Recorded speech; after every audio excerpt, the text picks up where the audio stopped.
Le cabinet est structuré entre 4 pôles, on est un petit peu moins d'une trentaine. On a des collaborateurs sur 4 pôles assez spécialisés. Autre spécificité que vous pouvez comparer avec ce que vous connaissez ou allez connaître pour vos stages, c'est que nous n'affectons pas d'objectifs horaires dossier par dossier. Donc le collaborateur D'accord. évidemment va voir sa production regardée tous les mois pour voir si le collaborateur est déficitaire ou excédentaire. Mais d'abord, on n'impose pas dossier par dossier pour accepter que certains dossiers puissent être déficitaires alors même que, parce que sinon on a le risque de ne pas d'arrêter ses recherches et de planter un dossier juste parce qu'on n'a pas voulu passer 4 heures de plus de recherche. Et ce n'est que tous les 2, 3, 4 mois qu'on fait un point global, si vous voulez. Mon parcours Ok. personnel est assez classique, maîtrise en droit, puis Sciences Po Paris en service public, puis doctorat, puis école d'avocat. Ce qui est moins Ok. classique, c'est que j'ai abandonné le droit pendant quelques années parce que je me suis profondément ennuyé dans le monde des avocats au Conseil d'État comme collaborateur. Donc j'ai travaillé ensuite dans la com et le conseil en organisation, puis à l'Association D'accord. des maires de France. Et je suis revenu dans le monde de l'avocature par lequel j'avais commencé. Et donc, ça me conduit à ce qu'il y ait une logique dans notre cabinet qui est très conseil, très conseil opérationnel, qui D'accord. sont des métiers que j'ai connus par ailleurs. Voilà. D'accord, très bien. Et alors, est-ce que vous pourriez nous parler des problématiques récurrentes qui sont rencontrées par les collectivités territoriales et donc les administrés que vous traitez le plus souvent? Alors, notre cabinet a commencé dans le monde des collectivités territoriales. Et comme nous avions des fortes spécialisations d'une part, enfin des fortes images en matière d'une part de contrat public, DSP, et d'autre part d'intercommunalité, le cabinet ayant été créé en 98, on a eu énormément de missions d'accompagnement sur soit une certaine plus grande rigueur dans les procédures de passation de marché ou de DSP, soit, et c'était un très très gros axe de notre cabinet, sur les questions d'intercommunalité et de regroupement. Du coup, on a développé une grosse spécialisation et une image assez forte sur toutes ces problématiques-là. Donc, au-delà du droit, vraiment de l'accouchement de consensus. Notre cabinet a maintenant de plus en plus de grosses collectivités territoriales parmi nos clientes et on travaille de plus en plus souvent pour l'État. On est avocat de plusieurs ministères assez régulièrement. Et donc, du coup, pour les territoires ruraux, pour les villes, pour nos clients, on a une activité évidemment de contentieux, mais qui n'est que d'un tiers de notre activité. On a pas mal de conseils précontentieux, mais souvent, beaucoup de cabinets, quand on parle de conseils, on est sur du précontentieux, on joue un peu aux échecs. Si un tel fait ça, on fait ça. Si un tel fait ça, on fait ça. Ok. Nous, on a plus de la moitié de notre activité qui est en amont de cela. C'est des missions pour l'État ou pour des collectivités territoriales, en gros, sur la gestion du changement. C'est-à-dire que ça peut être un mode de gestion à plusieurs communes autour d'un centre aquatique, ça peut être la création d'une commune nouvelle, ça peut être un ministère qui se pose des questions sur de nouvelles problématiques, j'en sais rien, moi, le nouveau droit des véhicules autonomes ou le regroupement de plusieurs missions d'aide aux questions architecturales. Et donc, on aura des missions différentes qui ne sont des pratiques, de manière à pratiquer le droit totalement différentes. C'est-à-dire que quand vous allez travailler sur un amont d'un projet public, vous allez cristalliser dans le champ des possibles, dire solution 1, 2, 3, des éléments juridiques, mais aussi des problématiques financières, fiscales, ingénieriales, gestionnaires, politiques, au sens le plus noble du terme, politicienne. Et donc, on va avoir un travail qui là est un travail de senior avec du junior en back-office, enfin en fond de Ok. cours, pour aider à cristalliser le champ des possibles, mais aussi aider à forger du consensus. Et là, par exemple, le présentiel reste très fort. Ensuite, on a l'accompagnement de procédure où là, on se met en mode prudence. Et alors, le risque, c'est d'être dans une logique de rédaction d'actes, alors que ce n'est absolument pas ce qu'il faut, puisque on peut être attaqué à tout moment. Quand vous faites de la rédaction d'actes en droit des sociétés, évidemment qu'il faut être intelligent, évidemment qu'il faut être proactif, évidemment qu'il faut être prudent. Quand vous faites la même chose dans le monde public, rien ne sera confidentiel, beaucoup de choses seront publiques, l'opposition aura des droits de vérification, la presse peut être très vite très présente, les lobbies aussi, si vous travaillez notamment du côté de l'État, ce qui induit une manière différente, je dirais, je pense, d'être proactif. Et puis ensuite, précontentieux, contentieux, classique. Derrière, du coup, moi, par exemple, je ne recrute pas exactement les mêmes profils selon les types de phase où nous agissons, d'une part, et d'autre part, on a un pôle qui fait ressources, institutions, droit à la fonction publique, où là on est classique comme chez les avocats au Conseil d'État, si vous voulez, c'est-à-dire la beauté du syllogisme qui illumine votre journée, ce qui est un plaisir rare et qu'il faut cultiver. Je l'ai dans certains pôles, plus que peut-être un peu dans d'autres, sur certaines phases. Il se manifeste singulièrement évidemment dans le précontentieux et le contentieux. Des esprits peut-être plus synthétiques, plus curieux de tout, y compris des questions extra-juridiques, se retrouveront plus dans les questions plus stratégiques. Ce qui nous conduit dans l'organisation, dans le suivi des dossiers, mais aussi dans nos recrutements, à avoir des profils assez variés et parfois du coup des grilles dans notre propre cerveau de lecture lors des recrutements de stagiaires ou d'avocats qui vont varier selon les pôles et selon aussi les besoins et selon l'évolution des dossiers. D'accord. Et vous avez combien en moyenne d'élèves avocats au sein du cabinet? Est-ce que vous prenez des élèves En avocats tant et que combien vous stagiaire, en prenez? Oui, en tant que stagiaire. on a 4 pôles, donc chaque pôle a entre un et 2 élèves avocats en permanence, mais il arrive aussi que on prenne des gens qui sont en M2 ou des choses comme ça arrive. D'accord, très bien. Alors, on va maintenant aborder les questions portant sur l'accès au droit. Donc, Mhm. j'aimerais vous demander comment est-ce que vous pensez que les avocats publicistes peuvent participer à l'accès au droit? Alors, il y a plusieurs manières. Il y a certaines manières qui sont évidemment l'accès au droit au sens où on l'entend dans notre profession, dans votre future profession. C'est effectivement aider les personnes qui n'ont pas accès au droit parce qu'ils ne le connaissent pas, parce qu'ils n'ont pas les moyens financiers, parfois parce qu'ils n'ont pas le réflexe d'y recourir et de défendre leur situation. Et dans certaines hypothèses, je pense au droit à certaines prestations sociales, car on pense tous aux fraudes au RSA, etc. Mais à côté des fraudes, il y a aussi des gens qui ont droit à des prestations sociales, ces personnes sont nombreuses, et qui n'y ont pas accès parce qu'il y a une coupure, parce qu'il y a une fracture sociale, parce qu'il y a une fracture numérique et qu'ils n'ont pas cet accès-là. Les associations accomplissent de ce point de vue-là un travail tout à fait remarquable, mais qui ne suffit pas. Évidemment, le droit des étrangers, on peut tous avoir l'opinion que l'on a en tant que citoyen sur ce que doit être la plus ou moins grande ouverture de nos frontières d'une part, la plus ou moins grande ouverture de notre pays aux demandeurs d'asile, au droit d'asile.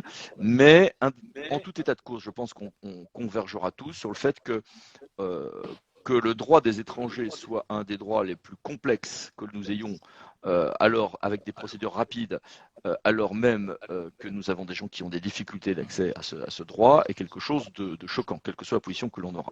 Donc de ce point de vue-là, les publicistes ont un travail extrêmement important à accomplir, sur lequel nous-mêmes ne sommes pas extrêmement proactifs, puisque étant avocat d'administration, non seulement nous sommes sur des domaines où nous pouvons de manière que limitée, si vous voulez, nous engager, et d'autre part, le droit des étrangers est complexe. Donc, comme tous les cabinets, on fait un peu de pro bono, et dans ce cas-là, on le fait pour des personnes en situation. C'est un des rares cas où on travaille pour des particuliers, mais on ne le fait que dans des cas limités. D'abord parce qu'on peut avoir des conflits d'intérêts, et parce que, par exemple, dans le cas des droits étrangers, je n'y connais rien. C'est-à-dire, je m'y connais un petit peu, mais certainement pas assez pour conseiller des gens. Ça serait les planter. Et puis, un deuxième acception à cette expression de l'accès au droit qui est celle de la vulgarisation de l'information juridique. Et là, c'est une passion personnelle depuis très longtemps. Ok. Je suis assez bavard sur nos 3 blogs, sur les réseaux sociaux, sur notre chaîne YouTube. Euh, D'accord. Cela m'est venu, on a notre blog principal fait un peu plus de 10 000 pages vues par jour, par exemple. Ah oui, quand même. Euh, les 2 autres blogs, on est plutôt à quelques centaines seulement, hein. Notre chaîne YouTube marche bien, enfin voilà. Alors, pourquoi D'abord parce que j'ai toujours adoré personnellement enseigner et vulgariser. J'ai écrit mon premier bouquin, j'étais encore étudiant à Sciences Po, donc et Ok. c'était déjà un truc un peu de vulgarisation. Enfin voilà. Donc j'en ai écrit beaucoup des bouquins, une quarantaine. Et d'autre part, quand je me suis retrouvé à travailler dans le monde des collectivités territoriales, vous verrez si vous travaillez dans le monde des collectivités territoriales, il y a une chose qui peut être tout à fait flippante quand on est débutant, ça m'a fait flipper comme ça vous fera flipper, hein, mais qui est passionnante, c'est qu'on se retrouve à devoir avoir en face de soi des juristes, des directeurs généraux de services ou autres. Il y a une chose, particularité dans le monde public, c'est que quand vous travaillez par exemple pour des entreprises ou des particuliers, vous avez rarement face à vous des juristes. Ou si vous avez des responsables d'affaires juridiques, ce sont rarement les directeurs généraux des entreprises. Il est rare dans le monde des entreprises commerciales que le patron soit un juriste ou ait une formation juridique. Parce que les juristes ne remontent pas à la DG, c'est des gens qui viennent du monde soit de l'ingénierie, soit du commerce, soit de la finance, marketing. Nous, dans notre monde, même quand les gens ont une formation d'ingénieur, ils ont bouffé du droit public pour passer leur concours, si vous voulez. Et ils en ont bouffé beaucoup. Donc, on a face à nous même des DG qui ont une formation juridique, mais qui sont obligés de synthétiser les problématiques extra-juridiques, et des élus qui viennent, qui peuvent être des confrères, mais qui dans ces cas-là viennent avec leur réflexe de privatiste et il faut leur expliquer que c'est pas tout à fait la même chose, alors que leur légitimité vis-à-vis de leurs collaborateurs est parfois des juristes eux-mêmes. On aura des ingénieurs, des médecins, des agriculteurs, de tout. Voilà. Et donc tout l'enjeu pour nous, c'est de réussir à exposer le droit dans sa subtilité, sa complexité, sans le caricaturer, sinon des mauvaises décisions seront prises, mais en ayant la capacité de le reformuler, souvent en exposant la même phrase deux fois, vous voyez, pour que tout d'un coup tout le monde comprenne. Donc, ce qui était déjà, je dirais, une passion personnelle manifestée avant que je ne sois avocat, et de loin, est devenu un impératif professionnel. C'est-à-dire que voilà, j'ai en face de moi des personnes qui ne sont pas juristes, ils doivent tout de suite comprendre. Ce que je dis toujours à mes collaborateurs, c'est vulgariser de telle manière que ceux qui ne sont pas juristes comprennent, et que le prof agrégé de droit, qui en plus vous a la mauvaise parce qu'il est de l'opposition ou que sais-je encore, qui est au fond de la salle, soit grincheux, mais ils disent ouais, bon, oui, finalement, c'est à peu près ça. Voilà. D'accord. Ça nous a conduit à développer assez souvent beaucoup d'informations, et de là, petit à petit, on est passé au bouquin, etc. Et cette pratique s'est retrouvée en rupture avec mon expérience d'enseignant. Quand j'enseignais à la fac, j'avais du mal, sauf en TD, mais c'était difficile de faire le lien entre la pratique et le beau syllogisme juridique, le beau raisonnement. C'est-à-dire qu'on a un truc de droit des contrats, mais tout d'un coup, on revient aux fondamentaux. Alors que c'est ça qui est passionnant. Enfin, je pense que quand on aime le droit, ça fait partie de ce qui nous fait tous, ce qui nous anime tous. Et quand je faisais des cours plus de praticiens ou que je montre dans ma vie professionnelle, je n'arrivais pas à remonter à ces éléments juridiques. Donc, aujourd'hui, ce qu'on essaye de faire dans tous nos documents de vulgarisation, c'est ça. Et là, je pense réellement qu'en écrivant, en publiant beaucoup, on espère contribuer un petit peu à cet accès au droit. J'attire votre attention à tous, futurs praticiens que vous êtes, sur le danger qu'il y a dans notre métier. On pratique notre métier, petit à petit, dans les premières années, on est très insécurisé. Donc, si on est bon, on bosse beaucoup. Parce que celui qui a trop confiance en lui-même se reposera très vite sur ses lauriers et ne sera pas bon. Donc, paradoxalement, il faut cultiver le doute sur son syllogisme juridique, mais aussi sur soi-même pour se mettre un peu en danger. Si on le fait trop, on est bloqué. Si on ne le fait pas assez, on ne progresse pas. C'est très compliqué. Et au bout de quelques années, vous allez voir, on prend confiance un peu plus sur soi-même et tout. Et on peut commencer à négliger son suivi, sa formation, son auto-formation ou la formation dans les domaines qui sont connexes à son propre métier. Et on s'encroute. Et j'ai constaté, en étant à fond dans la pratique, si vous voulez, il y a quelques années, que je commençais à négliger mon auto-formation au quotidien, si vous voulez, sauf quand je me forçais à faire un article, un bouquin, des formations, etc. Et le fait d'écrire beaucoup a été aussi une obligation pour moi, une manière de me pousser aux fesses, si j'ose m'exprimer ainsi, pour m'obliger moi-même à suivre absolument tous les matins l'actualité de manière un petit peu exhaustive pour rester un honnête homme du droit, pour reprendre une expression du XVIIIe siècle, au sens tenter d'avoir une connaissance un peu large. Parce que quand on commence à dépasser la quarantaine ou la cinquantaine et qu'on commence à être assez à l'aise, on peut avoir des lacunes sans que ça se voie et sans que les clients le voient, et ça, c'est un piège. Mm. D'accord. Et qui sont les personnes qui vont sur la chaîne YouTube? Est-ce que ce sont plutôt des étudiants ou des clients, des membres des collectivités territoriales? Est-ce que vous avez des informations là-dessus? Alors oui, bah, d'abord, la différence est évidemment générationnelle. Sur YouTube, on a très très peu de personnes de ma tranche d'âge. J'ai bientôt 55 ans. La plupart ont moins de 35 ans. Sur le blog, en revanche, on a moins d'informations, mais là, on touche des publics à l'évidence beaucoup plus variés. Ceci dit, on a aussi des publics que l'on touche de manière variée selon ce que l'on fait. Quand en droit public, les publicistes vont voir de quoi je parle, quand il y a eu des décisions du Conseil d'État extrêmement importantes à la fin du printemps sur la notion de droit souple, donc les circulaires, lignes directrices, tout ça, ou tous les arrêts du 10 juillet puis du 12 octobre sur la notion de nullité des contrats de résiliation et d'indemnisation. Là, évidemment, quand je traite de ces sujets-là, je le vois par les commentaires, les mails que je reçois. C'est gentil, mais qu'est-ce qu'ils sont nombreux. Je passe plus d'une heure par jour à répondre à des questions gratuites Ah et à oui, des quand mails. même. Ok. Donc c'est mon temps de sommeil qui à chaque fois, voilà. Bon, passons. Je vois bien que là, je touche beaucoup d'étudiants.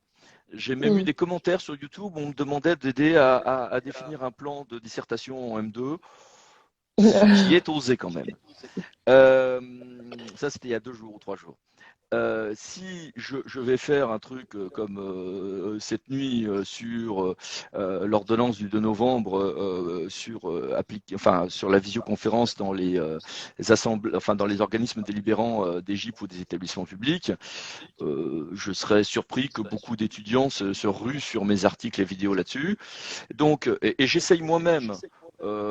Pour moi, comme pour mes publics, y compris pour des raisons de positionnement du cabinet, de garder des trucs, des diffusions qui soient vraiment sur le droit dur, et là, et qui touchent assez peu en fait mes clients, mais qui sont d'abord qui moi me plaisent, et ensuite parce que je ne veux pas donner l'impression que de faire que de la vulgarisation. Enfin, on est des avocats, on fait notre métier Mm. d'avocat, et on n'est pas que des vulgarisateurs à la télé, si j'ose dire.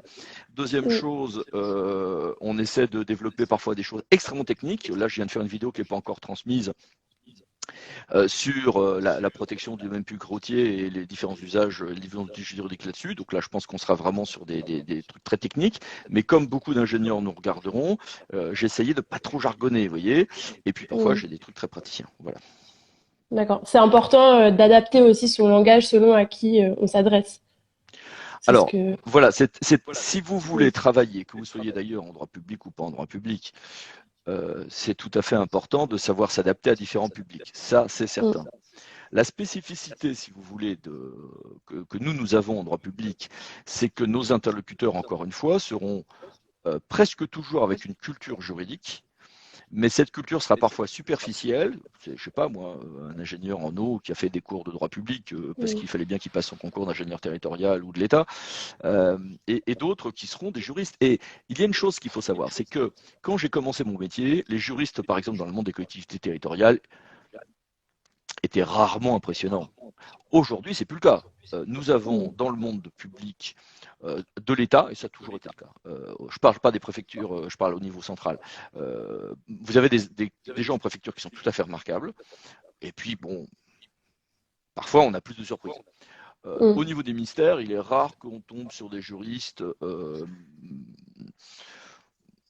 qui sont en retard de 5 trains quand on s'exprime. On a parfois des gens tout à fait remarquables. Nous travaillons régulièrement pour un très grand ministère connu pour sa compétence, et je vous confirme que cette compétence n'est pas usurpée. Ok. Mais en collectivité territoriale aussi, on a des juristes en face de nous qui sont très très bons. C'est passionnant. Je suis en train de chercher un mot français pour dire challengeant. Enfin voilà, c'était un défi permanent qui est stimulant. Ouais, d'accord. Et puis tout d'un coup, sauf que du coup, vous allez vous retrouver à devoir avoir le même double formulation parce que vous aurez une réunion avec le juriste qu'il s'agit certainement pas de marginaliser, mais avec qui vous aurez un échange juridique en disant ah oui non parce que attendez je pense à une réunion samedi dernier non parce que évidemment sinon on aura le problème avec l'arrêt Ternon, on regarde tel truc et puis tout d'un coup on se tourne vers le maire et on reformule la même chose parce que l'arrêt Ternon il le connaît pas Mm. lui. D'accord. Super. Merci beaucoup pour avoir répondu à ces questions. On a bientôt terminé. Et est-ce que vous pourriez nous parler d'un sujet d'actualité qui vous touche ou que vous avez à traiter au cabinet? Diable, on en a plein. Ouais. Alors je vais vous donner quelques grands sujets d'actualité en ce moment. Premièrement, quand on travaille pour les collectivités territoriales, on est très lié à leur cycle électoral. Un élu va venir avec plein de projets en début de mandat, donc il va lancer ses grands projets. Il sait qu'un projet va mettre entre 2 ans et 6 ans à sortir de terre, que ce soit une construction, que ce soit un projet d'organisation différente du temps périscolaire, ou que sais-je encore, ou une organisation différente, j'en sais rien moi, du RSA ou de la voirie pour un département. Donc, on va travailler beaucoup sur les grands projets et la vulgarisation et l'explication pour les élus en début de mandat. Donc pour les collectivités territoriales, on est à fond dans les grands projets du mandat. Il y aura ensuite de l'accompagnement de procédure et puis on aura moins d'activités sur la fin du mandat. Pour les départements et les régions, c'est l'inverse. On est en fin de mandat. Les gens vont pas, une région va pas lancer, j'en sais rien moi, une refonte de ces schémas d'aménagement ou de développement économique. Par contre, on va les aider à sécuriser la communication électorale. Deuxième chose, on a les spécificités du Covid qui nécessitent une forte adaptation sur l'aide à l'organisation de leurs séances, etc., etc., ou pour les élections départementales et régionales. Actualité électorale aussi, évidemment, on a beaucoup de contentieux électoraux en ce moment, bien sûr. On a des actualités aussi qui tiennent à la mise en œuvre des réformes législatives. Une loi qui s'appelle ASAP vient de passer, il y a des modifications, enfin elle va être probablement au JO de demain matin ou dimanche matin, il y a des modifications sur les régimes des autorisations environnementales, il y a des modifications sur le droit à la commande publique, pour lesquelles nous avons un gros travail à faire pour aider nos clients là-dessus. Il y a la loi de transformation de la fonction publique qui a été adoptée il y a à peu près 1 an et demi. Il y a un certain nombre de décrets qui sont pris presque toutes les semaines là-dessus et qui nécessitent un accompagnement des services des collectivités publiques, notamment RH, sur ces problématiques-là. Et puis, je ne sais pas ce qui se passe, mais il y a un flot en ce moment de contentieux de l'urbanisme qui est passionnant, mais ou c'est notre cabinet qui a une bonne croissance, je ne sais pas, et qu'on est en train de gérer la surchauffe de la croissance dans différents secteurs, dont celui-ci. Et puis, il y a un sujet qui est passionnant, c'est qu'il y a beaucoup d'élus qui se sont fait élire avec des projets environnementaux. C'est beaucoup moins cosmétique qu'il y a 5 ou 10 ans. Il y a 5 ou 10 ans, c'était pour de faux. Là, maintenant, c'est pour de vrai. Et ils nous demandent de les accompagner pour faire du concret. Or, pour le juriste, il y a des aspects qui viennent du droit de la commande publique. Il y a des aspects qui sont du pur droit de l'environnement. Ouais, je vais faire de l'énergie renouvelable, je vais travailler sur ma biodiversité, j'aurai du droit de la GEMAPI, gestion du milieu aquatique et prévention des inondations, qui s'agit maintenant de mettre en œuvre, après que ça a été structuré après la loi NOTRe, etc., etc. Et puis, j'aurai ma commande publique, où je peux utiliser des critères environnementaux dans ma commande publique, et la loi gaspillage économie circulaire va dans ce sens avec des choses à mettre en œuvre. J'aurai ma voirie que je vais gérer, j'aurai ma restauration scolaire où je peux travailler sur du bio, sur des circuits courts, et une loi qui s'appelle Egalim va dans ce sens. Et alors là, pour le juriste, ça revient sur des projets qui ont l'air d'être clairs, les forêts urbaines, les machins, les trucs avec des côtés un peu clinquants et effectifs parfois.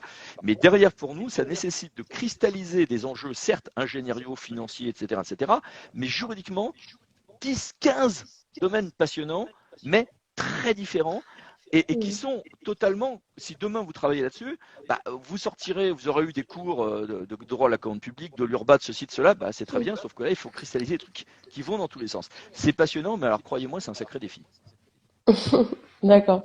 Et en un mot, parce qu'on a bientôt écoulé le temps imparti, est-ce que enfin, est-ce que et comment, parce que j'imagine que oui, mais la crise sanitaire a affecté votre activité? On fait un travail qui est facile à télétravailler.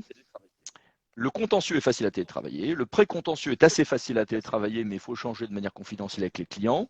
Le pénal des collectivités territoriales, on a allez, 400 dossiers au pénal par mois à peu près. Lui, par contre, pose des problèmes, puisqu'on ne peut plus se voir de manière confidentielle en présentiel, donc ça devient, parce qu'on va dire sur écoute, hein, donc ça devient le SMS, toc, toc, toc, pouf, et on passe sur Telegram, sur une réunion Teams, etc., parce que, a priori, si on le fait très très vite, on a des moyens d'être dans la confidentialité. Je le dis à tout le monde, ne louez pas un téléphone au nom de Bismuth, ça ne sert à rien, il y a des moyens malins de le faire. Voilà. Je pense que là, ça, tout le monde l'a compris. Voilà. Et donc, pour nous, si vous voulez, il n'y a que les activités très stratégiques pour lesquelles je suis obligé de me déplacer et les seniors sont obligés de se déplacer parce que là, il faut mettre des gens d'accord. Le présentiel reste utile. Mm. Donc là, aujourd'hui, ça va. Par contre, le premier confinement a été pour nous une baffe énorme, mais pas tant en raison du Covid à proprement parler que de les élections.